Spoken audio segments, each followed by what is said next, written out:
Em nome do Pai que me criou, do Filho que me resgatou e do Espírito Santo que me santificou. Divina vontade, reina na minha vontade. Minha mãe, eu te amo, tu me amas, dai-me um gole da vontade divina à minha alma. Me abençoa, Mãe, para que todas as minhas ações sejam feitas diante de vossos olhos maternais. Amém, Fiat. Vinde, Espírito Santo, vinde por meio da poderosa intercessão do Imaculado Coração de Maria, vossa amadíssima esposa e nossa mãe. Amém. Vinde, Espírito Santo, vinde por meio da poderosa intercessão do Imaculado Coração de Maria, vossa amadíssima esposa e nossa mãe. Amém. Vinde, Espírito Santo, vinde por meio da poderosa intercessão do Imaculado Coração de Maria, vossa amadíssima esposa e nossa mãe. Amém. Eu sou nada, Deus é todo, Pai, eu te amo. Suprema Majestade, eu venho em sua divina vontade. Em nome de todos, do primeiro ao último homem que existirá na terra, para dar a ti as homenagens que tens direito, as adorações, os louvores, o amor que cada criatura lhe deve, as ações de graça se fazer, todas as reparações por todos, por cada pecado. Vem, Senhor, na tua divina vontade, dou-te a minha vontade humana, por meio do Imaculado Coração de Maria, que possui todos os dons e os frutos da divina vontade. Dai-me então, Senhor, sua divina vontade. Vem, divina vontade, nessa ação que estou a fazer e em todas as ações que farei durante esse dia. Amém, Fiat. Estudo o Livro do Céu, volume 4, o trecho do 15 ao 20. Luísa Picarreta. 2 de outubro de 1900. Estado de vítima pela Itália e Corato. Temendo que não fosse mais vontade de Deus meu estado, ao vir, o bendito Jesus disse: quanto temo que já não seja vontade teu. Quanto temo que já não seja vontade teu estado. Porque vejo que me faltam as duas coisas principais que me haviam atado, isto é, o sofrimento e a tua presença. E ele, minha filha, não é que não queira ter-te mais nesse estado, senão como quero castigar ao mundo. Por isso não venho e te faço faltar e sofrer. Faltar o sofrer. E eu, para que estou nesse estado? E ele, tua posição de vítima e teu contínuo esperar me desarmam os braços, porque tu não me vês. Eu, em troca, te vejo muito bem e numero todos os teus suspiros, tuas penas, teus desejos de me amar. E esse teu estar toda atenta em mim é sempre um ato de reparação atentos às coisas terrenas, lameados na sujeira dos vícios. Então, seu estado sendo totalmente oposto ao deles, vem sempre a desarmar a justiça, tanto que ter você nesse estado e começar as guerras sangrentas na Itália me resulta quase impossível. E eu, Senhor, estar nesse estado sem sofrer me parece quase impossível. Sinto que me faltam as forças, porque a força para estar nesse estado me vem dos sofrimentos. Então, faltando-me estes, algum dia que não venha, eu tratarei de sair e te digo isso antes, a fim de que não te desgostes. E ele, sim, sairá deste estado quando começar a matança da Itália. Então te surpreenderei de tudo. Enquanto dizia isso, fazia-me ver as guerras ferozes que deverão acontecer tanto entre os leigos como daqueles contra a igreja. O sangue inundava as cidades, como quando há uma chuva densa. Meu pobre coração se retorceu pela dor ao ver isso. E pensando na minha cidade, eu disse: Ah, Senhor, se tu dizes que me surpreenderás de todo, dás a entender que nem sequer do pobre corato terás compaixão, nem o perdoarás. E ele, se os pecados chegam a um certo número, de modo que não mereçam ter malmas vítimas, e aqueles que, que te têm vítima não se interessam, eu não terei nenhuma consideração de Corato. Dito isso, desapareceu e eu fiquei toda aflita e oprimida. O trecho 4:16, 4 de outubro de 1900. Jesus sofre ao castigar o homem porque são suas imagens. Depois de ter passado um dia de privação e com escasso sofrimento, sentia-me convencida de que o Senhor não queria ter-me mais nesse estado. No entanto, a obediência, mesmo nisso, não quer ceder quer que continue e está nele. E estar nele, ainda que deve morrer. Seja sempre bendito o Senhor e em tudo seja feito seu santo amável querer. Então, esta manhã, ao ver o bendito Jesus, fazia-se ver em um estado que dava compaixão. Parecia que sofria em seus membros e seu corpo era cortado em tantos pedaços que era impossível numerá-los, e com voz lastimosa dizia: Minha filha, o que sinto são penas inenarráveis, incompreensíveis à natureza humana. A carne de meus filhos é dilacerada e é tanto a dor que me sinto dilacerar minha própria carne. E enquanto isso gemia e doía, eu sentia-me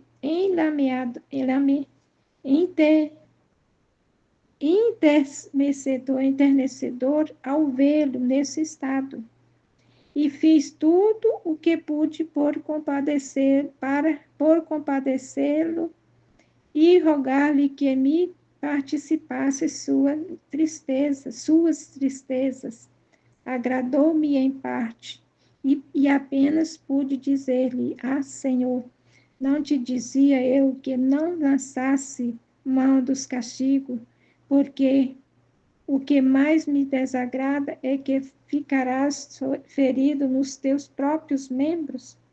Ah, desta vez não houve modo nem orações para aplacar-te, mas Jesus não prestou atenção às minhas palavras. Parecia que tinha uma coisa séria no coração que o levava a outra parte, e num instante me transportou fora de mim mesma, levando-me a lugares onde ocorriam massacres sangrentos. Oh, quantas cenas dolorosas se viam no mundo! Quantas carnes humanas atormentadas, feitas em pedaços, pisoteados como se pisa a terra e deixadas sem sepultar. Quantas desgraças, quantas misérias, e o pior era que outras coisas mais terríveis deviam acontecer. O bendito Jesus olhou e, comovendo-se tudo, começou a chorar amargamente. E eu, não podendo resistir, chorei junto com ele. A triste condição do mundo, tanto que minhas lágrimas se misturavam com as de Jesus. Depois de ter chorado um bom tempo, um bom momento, admirei outro traço da bondade de nosso Senhor, para fazer que deixasse de chorar, ocultou seu rosto de mim, secou-se as lágrimas e logo voltando-se de novo com o rosto alegre me disse: Amada minha, não chores, basta, basta. O que vês serve para justificar a minha justiça. E eu, Senhor, digo bem que já não é vontade tua, o meu estado em que aproveitas o meu estado de vítima, se não te for dado livrar os teus caríssimos membros e isentar o mundo de tantos castigos. E ele, não é como você diz, também eu fui vítima. E apesar de sê-lo, não me foi dado livrar ao mundo de todos os castigos. Abri-lhe o céu e livrei de culpa, da culpa. Abri o céu e livrei-o da culpa, sim, levei sobre mim suas penas, mas é justiça que o homem recebe sobre si, parte daqueles castigos, que eles mesmos se atrai pecando e, se não fosse pelas vítimas, não só mereceria os simples castigos, ou seja, a destruição do corpo, mas também a perda da alma. E eis a necessidade das vítimas, que quem te quiser, se quiser servir delas, porque o homem é sempre livre na sua vontade, pode encontrar o perdão da pena e o parto de sua salvação. O porto, oh meu Deus, o porto de sua salvação. E eu, Senhor, como gostaria de ir antes que avance mais esses castigos. E ele, se o mundo chega a tal impiedade de não merecer nenhuma vítima, seguro que te levarei. Ao ouvir isso, disse: Senhor, não permita que permaneça aqui e assistir a cena tão dolorosas. E Jesus quase me repreendeu, acrescentou: em vez de me pedir que os liberte, você diz que quer ir. Se eu tivesse todos os meus, e que seria do pobre mundo, se eu tirasse, né, se eu levasse todos os meus, o que seria do pobre mundo? Certamente que teria mais o que fazer com ele e não lhe teria mais nenhuma consideração. Depois disso, eu pedi por várias pessoas. Ele desapareceu e eu retornei em mim mesma. O trecho 4:17, 10 de outubro de 1900. Esses escritos manifestam claramente ao mundo o modo como Jesus ama como Jesus ama as almas. A alma só pode sair do corpo por força da dor ou do amor. Enquanto escrevia, estava pensando entre mim. Quem sabe quantos desatinos haverá nesses escritos? Merece ser lançado ao fogo. Se a obediência me o concedesse, de boa vontade o faria, porque sinto como um enfado na alma, especialmente se chegasse a ser visto por algumas pessoas, já que em alguns pontos faz parecer como se amasse ou fizesse alguma coisa por Deus, enquanto que não faço nada, não o amo, e sou a alma mais fria que se possa encontrar no mundo. E então me teria em um conceito diferente do que sou. E isto é uma pena para mim, Mas como é a obediência que quer que escreva, sendo isso para mim um dos maiores sacrifícios. Portanto, me entrego toda a ela, como a esperança certa que ela me desculpará e justificará minha causa diante de Deus e diante dos homens. Mas enquanto digo isso, bendito Jesus moveu-se dentro de mim e está a repreender-me e quer que retire o que disse. E se não fizer, não quer que continue a escrever. Está me dizendo que ao fazer isso, me afastei da verdade, sendo que a coisa mais essencial de uma alma é não sair jamais do círculo da verdade.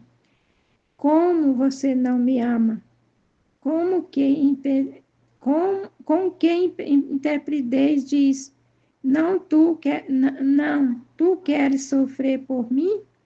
E eu, envergonhando-me toda, sim, Senhor. E ele, e bem, como é que vens a sair da verdade? Dito isso, Dito isto, retirou-se em meu interior sem mais fazer-se ouvir, ficando eu como se tivesse recebido um golpe. Quantas me fez a Senhora obediência, se não fosse por ela, não me encontraria, não me encontraria nessas lutas com meu amado Jesus. Quanta paciência é necessário com esta bendita obediência. Agora eu vou dizer o que devia dizer, pois o Senhor me distraiu um pouco do que havia começado. Então, ao ouvir o bendito Jesus, respondeu o que ao meu pensamento, dizendo-me: certamente merece ser queimados esses escritos teus, mas queres saber em qual fogo? No fogo do meu amor, porque não há página neles que não manifeste claramente o modo como amo as almas, tanto se são coisas que se referem a ti, como se refere ao mundo. O meu amor, nesses teus escritos, encontra um desabafo dos meus preocupados e numerosos desfalecimentos. Depois disso, me transportou para fora de mim mesma e, encontrando-me sozinha, sem corpo, disse: meu amado e único bem, que castigo é para mim ter que retornar tantas vezes a meu corpo, porque é certo que agora não o tenho, e só tinha alma que só minha alma que está junto contigo, e depois não sei como me encontro aprisionada em meu mísero corpo, como dentro de uma prisão tenebrosa. E aí perco aquela liberdade que me vem dada ao sair dele. Isso não é um castigo para mim o mais duro que se possa dar? Jesus, minha filha, não é castigo que te disse, nem por culpa tua e nem por culpa tua que isso te acontece. Antes, deve saber que só por duas razões a alma pode sair do corpo: por força da dor, porque acontece a morte natural, ou por força de amor recíproco entre a alma e eu. Porque sendo este amor tão forte, nem a alma suportaria, nem eu posso suportar muito sem gozá-la, por isso a vou atraindo a mim e logo a devolvo a seu estado natural. E a alma, mais que atraída por um fio elétrico, vai e vem como a mim me agrada. E eis que tu crês castigo é amor finíssimo. Castigo é amor finíssimo. E eu, Senhor, se o meu amor fosse bastante e forte, creio que teria força de subsistir diante de ti, e não estaria sujeita a retornar ao meu corpo. Mas como é muito débil, por isso é que estou sujeita a essa vicissitude. E ele, antes te digo que é amor maior, é extraído do amor do sacrifício, porque por amor meu e por amor dos teus irmãos, te privas e regressas às misérias da vida. Depois disso, bendito Jesus me transportou a uma cidade onde eram tantas as culpas que cometiam, eram tantas as culpas que cometiam que saía como uma neblina densíssima, uma neblina densíssima, mal cheirosa, que se levantava para o céu, e do céu descia outra neblina túpida, e dentro estavam condensados tantos castigos que me parecia ser suficiente para exterminar esta cidade. Então eu disse, Senhor, onde nos encontramos? Que lugares são estes? E ele, aqui é Roma, onde são tantas as maldades que se cometem, não só pelos os leigos, mas também pelos religiosos, que merecem que esta névoa os acabe de cegar, merecendo com isso o seu extermínio. Meu Deus! Num instante viu o estrago que acontecia e parecia que o Vaticano recebia parte das sacudidas. Não eram libertados nem sequer os sacerdotes. Por isso, toda consternada, disse: Meu Senhor, liberta a tua cidade predileta. Há tantos há tantos ministros teu ao Papa. Oh, que boa vontade te ofereço a mim mesma para sofrer seus tormentos, contanto que eu os perdoe. E Jesus, comovido, me disse: Vem comigo e te farei ver até onde chega a malícia humana. E transportou-me para dentro de um palácio, e num quarto secreto estavam 5 ou 6 deputados, e dizia entre eles: Só cederemos quando tivermos destruído os cristãos. E parecia que queriam obrigar o rei a escrever de seu próprio punho o decreto de morte contra os cristãos. E a promessa de deixá-los apoderar-se dos bens destes, dizendo-lhe que, contanto que consentisse com eles, ele não faria nada, porque não faria por agora, mas em tempos, as circunstâncias oportunas o teria feito. Depois disso, me transportou a outra parte e me fazia ver que devia morrer um daqueles que se dizem chefes, e esse tal parecia tão unido com o demônio que nem sequer nesse ponto se afastava toda a sua força e tomava dos demônios, e que os festejavam como se seu fiel amigo.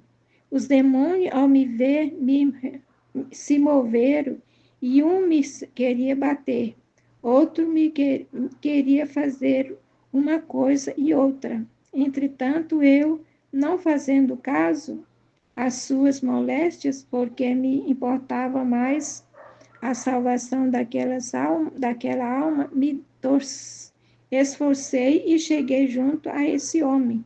Ó Deus, que vista tão espantosa, mais do que os mesmos demônios, Em que estado tão lamentável jazia ele, mais duro que pedra. Em nada o comoveu nossa presença, mas bem parecia que zombava.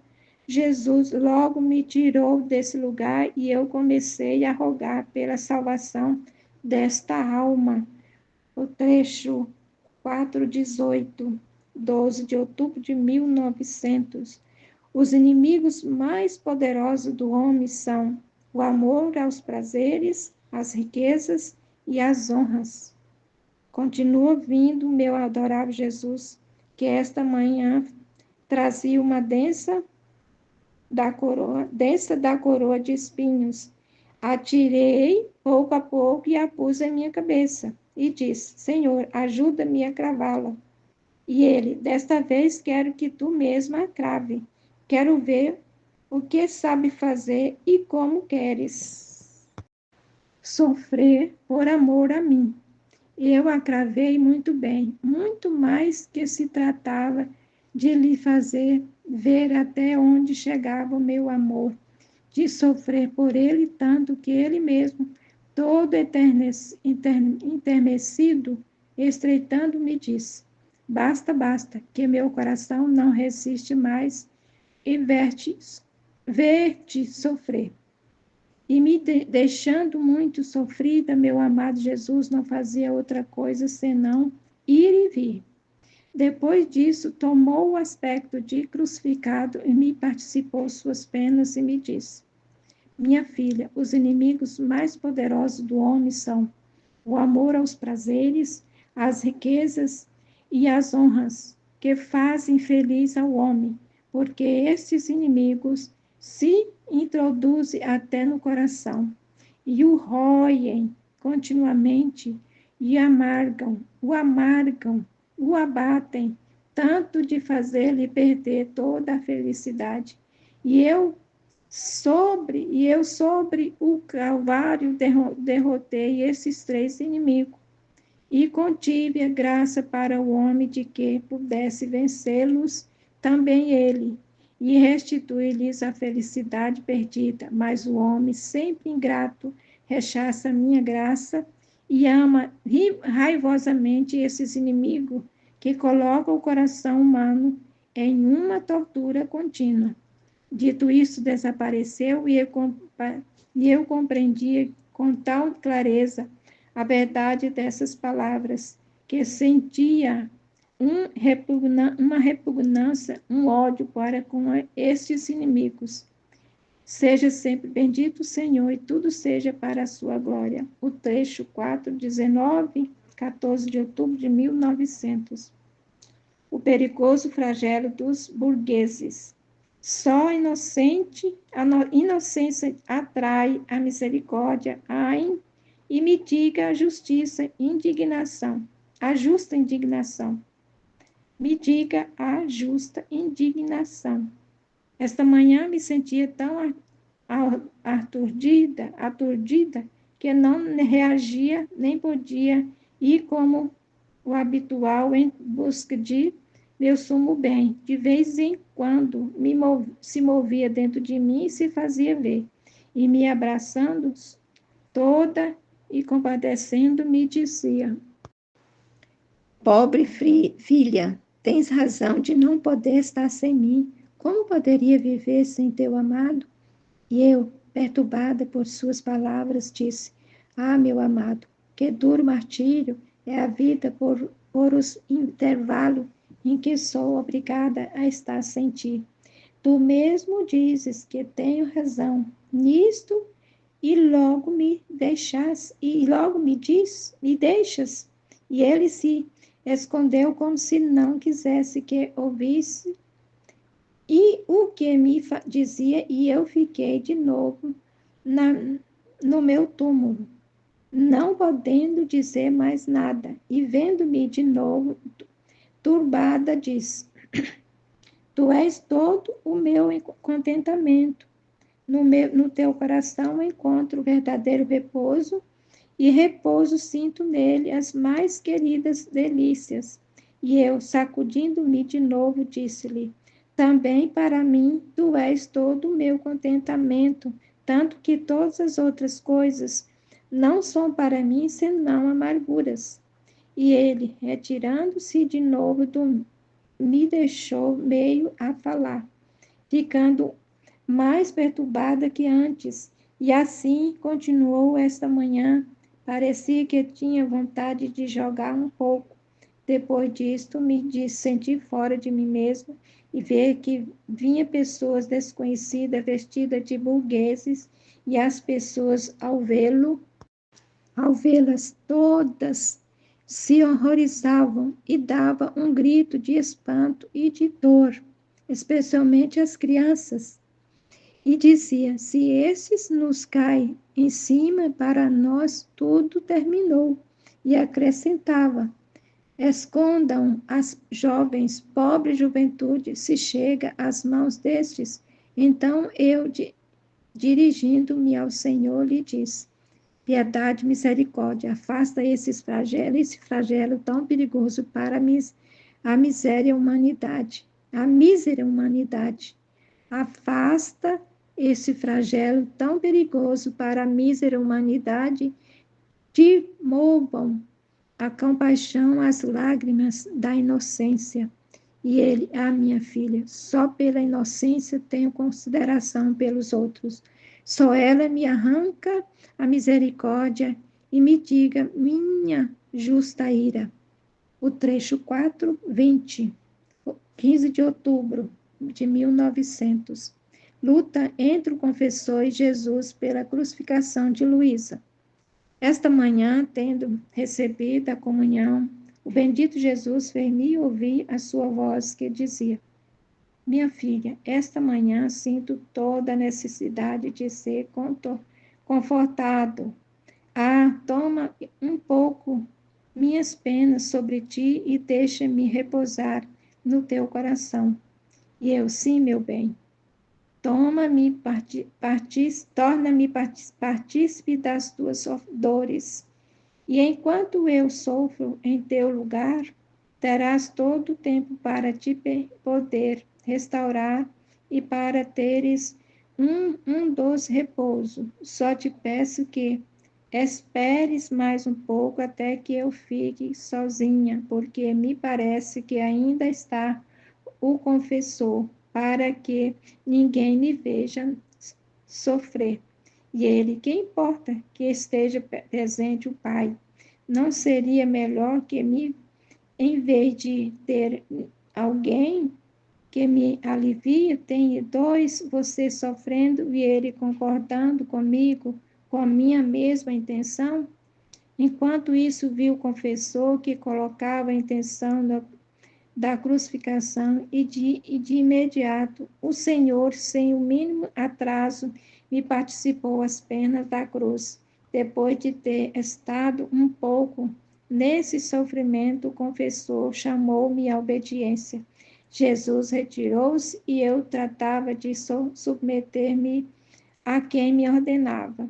Quando em um instante de novo veio o meu doce Jesus que me queria submeter pela segunda vez às penas da crucificação. E o Pai não queria, e eu quando me uniformizava com Jesus, isto é, a sofrer, ele vinha quando o confessor via que começava a sofrer, com a obediência parava o sofrimento e Jesus se retirava.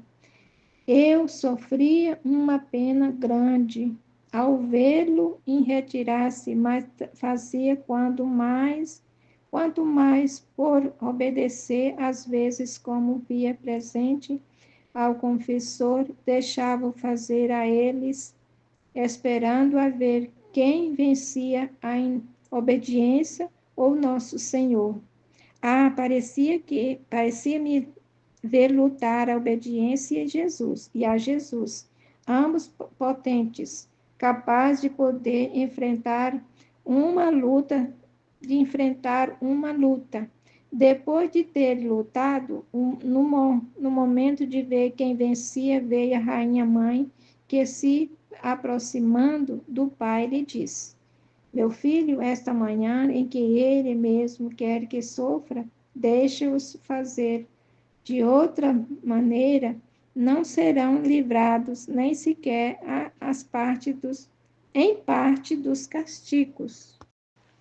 Naquele momento, o pai cessou como se tivesse distraído em sustentar a luta.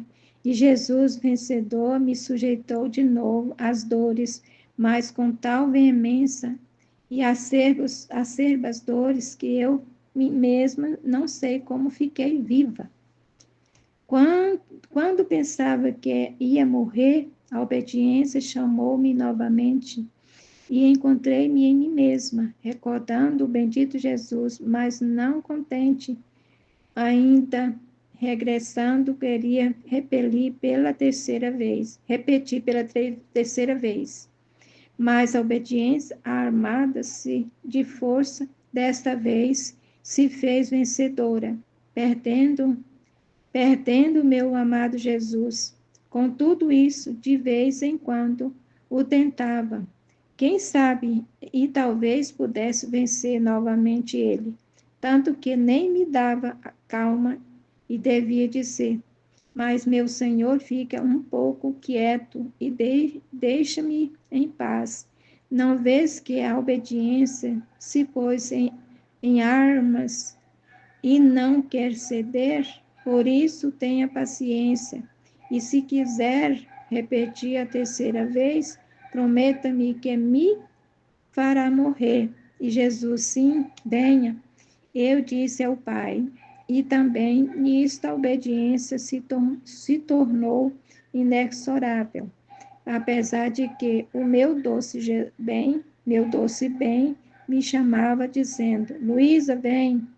E eu lhe dizia que me chamava, mas me respondia com um não determinante, que a obediência é esta que quer fazer em tudo e sobretudo de senhora, qualquer quem de senhora que quer se meter em coisas que ela não se a ela não lhe que a ela não lhe pertence, como é o morrer. E além disso, bonita coisa, expõe uma pobre infeliz aos perigos de morrer. Talvez tal, né, faz-lhe tocar com a mão o ponto de felicidade, felicidade eterna, e então, para mostrar que em tudo sabe fazer de senhora, pela força que possui, a detém e faz permanecer na mísera prisão do corpo. E se lhe perguntarem por que tudo isso, primeiro não te responde, e depois em sua mão, em seu mudo linguagem, te diz, por quê? Porque sou senhora e tenho império sobre tudo. Parece que sim, quer estar em paz com essa bendita obediência. Se necessita uma paciência de santo, e não só, mas a mesma de nosso Senhor. De outra maneira, se estar em contínuas fricções, porque se trata de que quer torcar os extremos. Então, vendo que não podia vencer em nada, o bendito Senhor se acalmou diante da obediência e me deixou em paz, me amenizou as penas que sofria e me disse: minha querida, nas dores que sofreste, que quis fazer-te sentir o furor de minha justiça, ao derramá-la um pouco sobre ti. Se você pudesse ver com clareza, o ponto até onde os homens a fizeram chegar e como o furor de minha justiça se armou contra eles, você tremeria dos pés à cabeça e não teria outra coisa que me pedir que chovesse sobre você as penas. Então parecia que me sustentava nos meus sofrimentos e para me animar dizia-me: e eu sinto-me melhor e tu? E eu, ah, Senhor, quem pode dizer que o que sinto? Me parece como se tivesse sido triturada dentro de uma máquina. Sinto tal aniquilamento de forças que se tu não me invades, não me não me infundes vigor, não posso recuperar. E ele, amada minha, é necessário que que ao menos de vez em quando sinta com intensidade as penas, primeiro por ti, porque por quanto bom seja um ferro, se deixa largamente sem o pôr ao fogo, sempre adquire algo de ferrugem, segundo por mim.